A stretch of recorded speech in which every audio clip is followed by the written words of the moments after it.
ನಮಸ್ಕಾರ ಬಂಧುಗಳೇ, ತಮ್ಮೆಲ್ಲರಿಗೂ ಜನಜಾಗೃತಿ ಪಬ್ಲಿಕ್ ಚಾನಲ್ಗೆ ಸ್ವಾಗತ.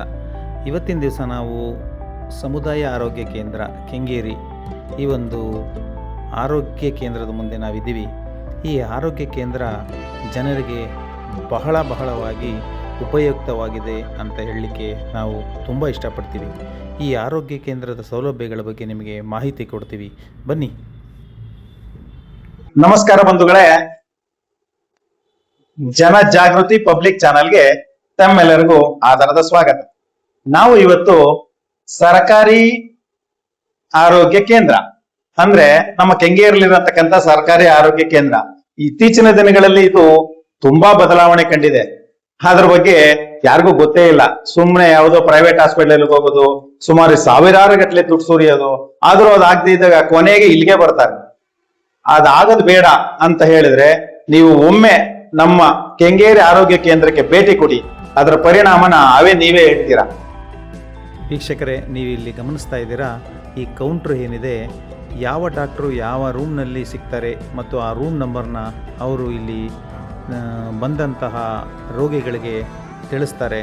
ಮತ್ತು ಇಲ್ಲಿ ಅವರು ಯಾವ ಥರ ಇದೆ ಅಂದರೆ, ಒಂದು ಪ್ರೈವೇಟಲ್ಲಿ ಯಾವ ರೀತಿ ಒಂದು ಸೌಲಭ್ಯವನ್ನು ಒದಗಿಸ್ತಾರೋ ಆ ರೀತಿ ಕಂಪ್ಯೂಟೀಕರಣವನ್ನು ಈ ಒಂದು ಆರೋಗ್ಯ ಕೇಂದ್ರ ಹೊಂದಿದೆ.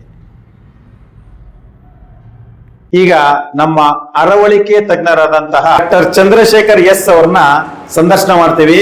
ನಿಮಗೆ ಅರವಳಿಕೆ ಬಗ್ಗೆನೂ ಸಹ ತಿಳುವಳಿಕೆ ಕೊಡ್ತಾರೆ. ಅದರ ಜೊತೆಗೆ ನಮ್ಮ ಈ ಆರೋಗ್ಯ ಕೇಂದ್ರ ಎಷ್ಟರ ಮಟ್ಟಿಗೆ ಜನಗಳಿಗೆ ಸಹಾಯಕವಾಗಿದೆ ಅಂತ ಸಹ ನಿಮ್ಗೆ ತಿಳಿಪಡಿಸ್ತಾರೆ. ಬನ್ನಿ, ಅವ್ರನ್ನ ಒಂದ್ಸಲಿ ಭೇಟಿ ಮಾಡೋಣ.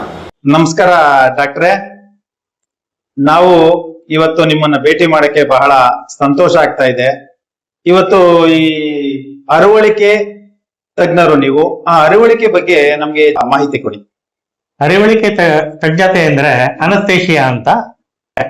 ನಾವು ಯಾವುದೇ ರೀತಿಯ ಒಂದು ಶಸ್ತ್ರಚಿಕಿತ್ಸೆಗೆ ಒಳಗಾದಾಗ ಮೊದಲನೇದಾಗಿ ನಮ್ಗೆ ಬೇಕಾಗಿರ್ತಕ್ಕಂಥದ್ದು ಏನು ಅಂದ್ರೆ, ನಮ್ಗೆ ನೋವಿರಬಾರ್ದು ಮತ್ತೆ ನಮ್ಗೆ ಪ್ರಜ್ಞೆ ಇರಬಾರ್ದು. ನಾವು ಅಲ್ಲಿ ಹೋದಾಗ ನಮ್ಗೆ ಯಾವುದೇ ರೀತಿಯ ತೊಂದರೆ ಆಗಬಾರ್ದು. ನಾವು ಯಾವ ರೀತಿಯಾಗಿ ಶಸ್ತ್ರಚಿಕಿತ್ಸೆಗೆ ಹೋಗ್ತೀವೋ ಅದೇ ರೀತಿಯಾಗಿ ವಾಪಸ್ ಬರಬೇಕು. ಮತ್ತೆ ನಮ್ಮನ್ನ ಶಸ್ತ್ರಚಿಕಿತ್ಸೆ ಮಾಡ್ತಕ್ಕಂತಹ ಸರ್ಜನ್ ಡಾಕ್ಟರ್ ಏನಿದ್ದಾರೆ ಅವ್ರಿಗೆ ಅತ್ಯುತ್ತಮವಾಗಿರ್ತಕ್ಕಂಥ ಆಪರೇಷನ್ ಮಾಡ್ತಕ್ಕಂಥ ಕಂಡೀಷನ್ಗಳನ್ನ ನಾವು ಮಾಡಿಕೊಡ್ಬೇಕು. ರೋಗಿಗೂ ಕೂಡ ಯಾವುದೇ ರೀತಿಯಾಗಿ ತೊಂದರೆ ಆಗದಂಗೆ ನಾವು ಕರ್ಕೊಂಡ್ ಬರ್ತಕ್ಕಂಥ ಒಂದು ಸ್ಪೆಷಾಲಿಟಿನೇ ಅನಸ್ತೇಶಿಯಾ ಅಂತ ಕರಿತೇವೆ. ಮಕ್ಕಳಿಗೆ ಯಾವ ರೀತಿ ಕೊಡ್ತೀರಾ ಮತ್ತೆ ದೊಡ್ಡವ್ರಿಗೆ ಯಾವ ರೀತಿ ಕೊಡ್ತೀರಾ, ಅದರ ಪರಿಣಾಮ ಏನು? ಅನಸ್ತೇಶಿಯಾದಲ್ಲಿ ನಾವು 3 ರೀತಿಯ ಪರಿಣಾಮಗಳನ್ನು ನಾವು ಮೊದಲನೇದಾಗಿ ಮಾಡ್ತೇವೆ. ಒಂದು, ನೋವಿಲ್ದಲೇ ಇರ್ತಕ್ಕಂಥದ್ದು. ಎರಡನೇದು, ಅವರಿಗೆ ಯಾವುದೇ ರೀತಿಯ ಜ್ಞಾನ ಇಲ್ದಲೇ ಇರ್ತಕ್ಕಂಥದ್ದು, ಅವ್ರಿಗೆ ಏನ್ ಮಾಡ್ತಾ ಇದೀವಿ ಅಂತ ಗೊತ್ತಾಗಬಾರ್ದು. ಮತ್ತೆ ಶಸ್ತ್ರಚಿಕಿತ್ಸಕನಿಗೆ ಒಂದು ಒಳ್ಳೆಯ ರೀತಿಯ ಪರಿಣಾಮ ಅಂದ್ರೆ ಅವನಿಗೆ ಆಪರೇಷನ್ ಮಾಡ್ಲಿಕ್ಕೆ ಕಂಫರ್ಟಬಲ್ ಆಗಿರತಕ್ಕಂತಹ ಕಂಡೀಷನ್ ನಾವು ಕ್ರಿಯೇಟ್ ಮಾಡ್ಕೊಡ್ತಕ್ಕಂಥದ್ದು ಅನಸ್ತೇಶಿಯಾ ಅಂತ. ಈ ಅನಸ್ತೇಶಿಯಾದಲ್ಲಿ ನಾನಾ ರೀತಿಯಾಗಿರ್ತದೆ. ಮೊದಲನೇದಾಗಿ ನಾವು ಹೇಳ್ತಕ್ಕಂಥದ್ದು ಜನರಲ್ ಅನಸ್ತೇಶಿಯಾ ಅಂತ. ಎರಡನೇದು ರೀಜನಲ್ ಅನಸ್ತೇಶಿಯಾ ಅಂತ. ನೀವು ಸುಮಾರು ಸಾರಿ ಕೇಳಿರ್ಬೋದು, ಅದನ್ನ ಆಡು ಭಾಷೆಯಲ್ಲಿ ಲೋಕಲ್ ಅನಸ್ತೇಶಿಯಾ ಅಂತ ಕೊಡಿರ್ತಾರೆ. ಜನರಲ್ ಅನಸ್ತೇಶಿಯಾ ಅಂದ್ರೆ ರೋಗಿಯನ್ನ ಸಂಪೂರ್ಣವಾಗಿ ಪ್ರಜ್ಞೆ ತಪ್ಪಿಸ್ತಕ್ಕಂಥದ್ದು ಜನರಲ್ ಅನಸ್ತೇಶಿಯಾ. ತುಂಬಾ ಮಟ್ಟದ ದೊಡ್ಡ ಆಪರೇಷನ್ಗಳಲ್ಲಿ ಇದನ್ನ ಮಾಡ್ತೇವೆ. ರೀಜನಲ್ ಅನಸ್ತೇಶಿಯಾ ಅಥವಾ ಲೋಕಲ್ ಅನಸ್ತೇಶಿಯಾ ಅಂದ್ರೆ ಏನು ಅಂದ್ರೆ, ಯಾವುದೋ ಒಂದು ಕೈಯಿನ ಒಂದು ಭಾಗ ಅಥವಾ ಕಾಲಿನ ಒಂದು ಭಾಗದಲ್ಲಿ ನಾವು ಆಪರೇಷನ್ ಮಾಡ್ಬೇಕಾದ್ರೆ ಆ ಭಾಗವನ್ನು ಮಾತ್ರ ಮರುಗಟ್ಟಿಸುವುದಕ್ಕೆ ರೀಜನಲ್ ಅನಸ್ತೇಶಿಯಾ ಅಥವಾ ಆಡು ಭಾಷೆಯಲ್ಲಿ ಲೋಕಲ್ ಅನಸ್ತೇಶಿಯಾ ಅಂತ ಕರೀತಾರೆ. ಆಮೇಲೆ ನೀವು ಬಹಳ ಸುಂದರವಾಗಿರ್ತಕ್ಕಂಥ ಒಂದು ಉತ್ತಮವಾಗಿರ್ತಕ್ಕಂಥ ಪ್ರಶ್ನೆ ಕೇಳಿರ್ತೀರಿ. ಒಂದು, ಮಕ್ಕಳಿಗೆ ಮತ್ತು ವಯಸ್ಸಾದವರಿಗೆ ನಾವು ಅವರ ವಯಸ್ಸಿಗೆ ತಕ್ಕನಂತೆ ಮತ್ತೆ ಅವರ ದೇಹಕ್ಕೆ ತಕ್ಕನಂತೆ ನಾವು ಅನಸ್ತೇಶಿಯಾವನ್ನ ನಾವು ಟ್ರೈಟ್ರೇಟ್ ಮಾಡಿ ಅಂದ್ರೆ ಅವರಿಗೆ ತಕ್ಕನಾಗಿರ್ತಕ್ಕಂಥ ಡೋಸೇಜ್ ಅನ್ನ ಕೊಡ್ಬೇಕಾಗ್ತದೆ.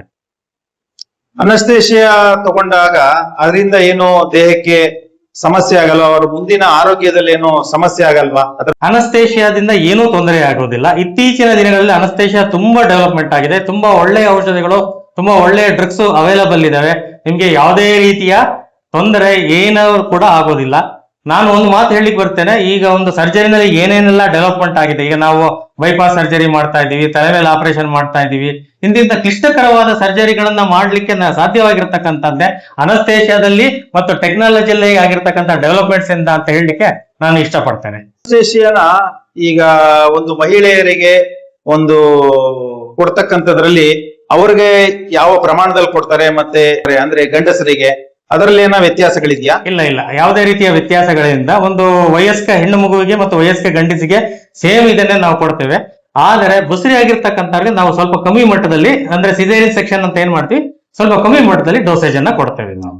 ಮತ್ತೆ ಈಗ ನೀವು ಎಷ್ಟು ವರ್ಷ ಮೇಲ್ಪಟ್ಟಂತಹ ಈ ವಯಸ್ಕರಿಗೆ ನೀವು ಅನಸ್ತೇಶಿಯಾ ಕೊಡ್ಬೋದು? ಅದೇನಾದ್ರೂ ಒಂದು ರೀತಿ ಇದಕ್ಕೆ ನಿಯಮ ಯಾವುದೇ ಇದೆಯಾ? ರೀತಿಯ ಮಿತಿ ಇಲ್ಲ. ಕಾಯಿಲೆ ಬರಲಿಕ್ಕೆ ಯಾವುದೇ ರೀತಿಯ ವಯಸ್ಸಿನ ಮಿತಿ ಇಲ್ಲವೋ ಅದೇ ರೀತಿಯಾಗಿ ಅನಸ್ತೇಶಿಯಾ ಕೊಡೋದಕ್ಕೂ ಕೂಡ ಯಾವುದೇ ರೀತಿಯ ಮಿತಿ ಇಲ್ಲ.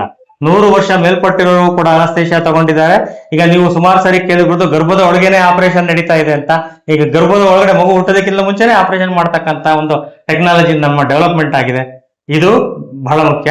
ಆದರೆ ಒಂದು ಪ್ರಶ್ನೆ ಹೇಳ್ತೀನಿ, ರೋಗಿಯ ಅಲ್ಲಿರ್ತಕ್ಕಂಥ ಕಾಯಿಲೆಗೆ ತಕ್ಕಂತೆ ನಾವು ಮಾಡಿಫಿಕೇಶನ್ಸ್ ಮಾಡ್ತೀವಿ. ಅಂದ್ರೆ ಅನಸ್ತೇಶಿಯಾ ಏನೇನ್ ಕೊಡ್ಬೇಕಂತ. ಕೆಲವರಿಗೆ ಹಾರ್ಟ್ ಕಾಯಿಲೆ ಇರ್ತದೆ, ಕೆಲವರಿಗೆ BP ಇರುತ್ತೆ, ಕೆಲವರಿಗೆ ಶುಗರ್ ಇರುತ್ತೆ, ಕೆಲವರಿಗೆ ನರ್ವ್ ಪ್ರಾಬ್ಲಮ್ ಇರುತ್ತೆ. ಅದಕ್ಕೆ ತಕ್ಕನಾಗಿ ಅನಸ್ತೇಶಿಯಾವನ್ನ ನಾವು ಬೇರೆ ಬೇರೆ ಮಾಡ್ತಾ ಹೋಗ್ತೀವಿ ಹೊರತು ಯಾವುದೇ ರೀತಿಯ ವಯಸ್ಸಿನ ಮಿತಿ ಇಲ್ಲಿ ಯಾವುದು ಕೂಡ ಇಲ್ಲಿ ಇಲ್ಲ.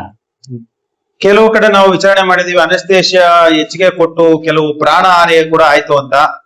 ಇದ್ರ ಬಗ್ಗೆ ನೀವೇನ್ ಹೇಳಕ್ ಇಷ್ಟಪಡ್ತೀರಾ? ಅನಸ್ತೇಶಿಯಾ ಹೆಚ್ಚಿಗೆ ಕೊಡ್ಲಿಕ್ಕೆ ಸಾಧ್ಯವೇ ಇಲ್ಲ. ಆ ಡೋಸೇಜ್ಗೆ ಕರೆಕ್ಟ್ ಆಗಿ ನಾವು ಕೊಟ್ಟಿರ್ತೇವೆ. ಆ ರೋಗಿ ಕೆಲವು ಕಾಯಿಲೆಗಳನ್ನ ಆತ ನಮ್ಗೆ ಹೇಳಿರ್ಲಿಕ್ಕಿಲ್ಲ.